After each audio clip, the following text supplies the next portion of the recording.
Jeg vil sige lidt om tretrinsreglen i den her video. Hvis man ser på tretrinsreglen, så er der 3 trin, og det første trin, det er opskriv differenskvotienten.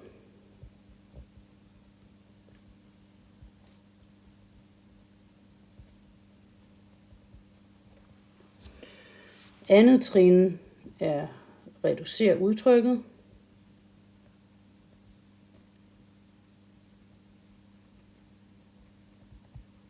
Og tredje trin er lade H gå mod 0.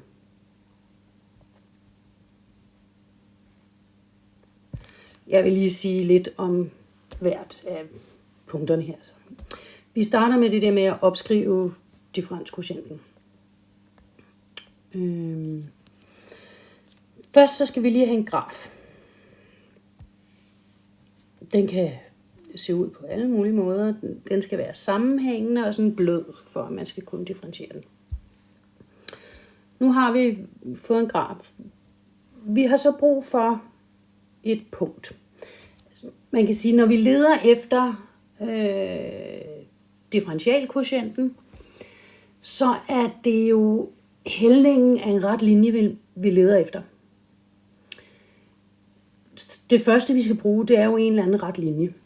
Hvis vi godt vil finde differentialkvotienten i punktet x0 her, for eksempel. x0, der må være f af x0 herovre. Vi vil godt finde tangenthældningen i det punkt her.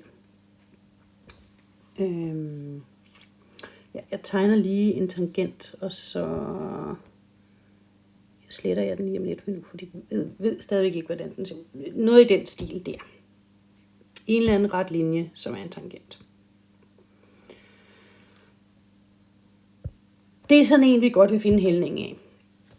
Problemet er, at når man skal finde hældningen af en ret linje, så skal man bruge 2 punkter. Fra senior matematik, der kender man formlen til at bestemme hældningen af en ret linje ud fra 2 punkter. Den hedder hældningen A er lig med y2 minus y1 divideret med x2 minus x1. Det er den hældning, vi godt vil finde. Så har vi jo det problem, at vi kun har et punkt her. Det er ikke nok til at finde en hældning. Så nu så snyder vi lidt, ikke? Så siger vi, okay, hvis vi kun har et punkt, men så lad os lave et punkt mere. Så lad os lave et punkt, der også ligger her.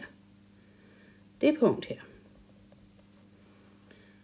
Vi laver et punkt, der ligger en strækning h længere fremme end x0. Så det her punkt, det må hedde x-værdien må være x0 plus h, fordi altså, vi har vores x0 her.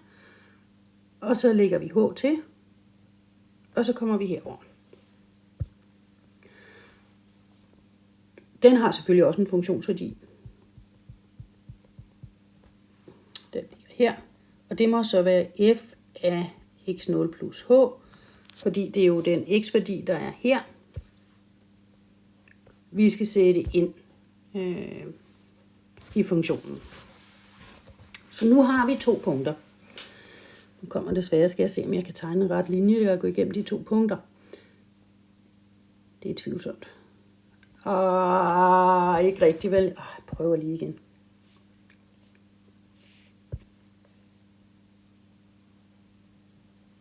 Nå, lidt bedre. Vi siger, at den rette linje, jeg har tegnet der, den går igennem de 2 punkter. Så det er altså hældningen af den rette linje her. Det er den hældning, vi leder efter.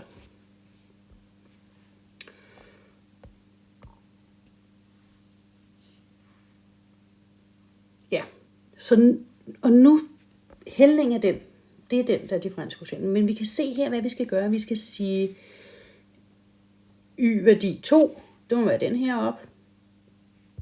Den her, det må være vores y2. Den her nede må så være vores y1. Og den her, y2 skal jo så passe med x-værdien. x2, det må så være den her, der er x2, og denne her er x1. Nu kan jeg sætte dem ind. Det vil sige, at jeg skal finde hældningen af en ret linje, og hældningen vil jo så være, jeg tror, jeg skriver den ned under.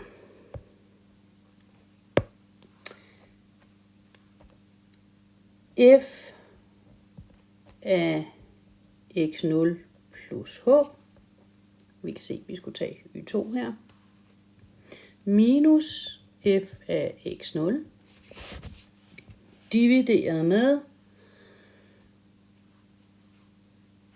x2, den hed x0 plus h, x0 plus h, minus x0, og det vil sige, ud af alt det her, tælleren kan jeg ikke rigtig gøre noget ved, i første omgang her i hvert fald, så står der f af x0 plus h, minus f af x0, og det skal så divideres med, hvis vi kigger på den her over, så kan vi se, at der står x0 plus h minus x0, så x0 må gå ud med x0 her. Det vil sige, at jeg ender med bare at dividere med h. Og det her, det er det, man kalder differenskvotienten. Så det er simpelthen trin 1 i tretrinsreglen.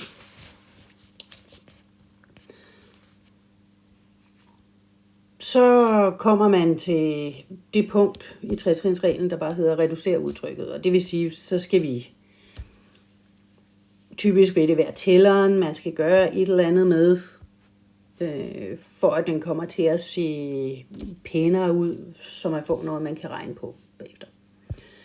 Når man så har gjort det, ja, det var så det, der hed punkt 2 og 2. Reducere.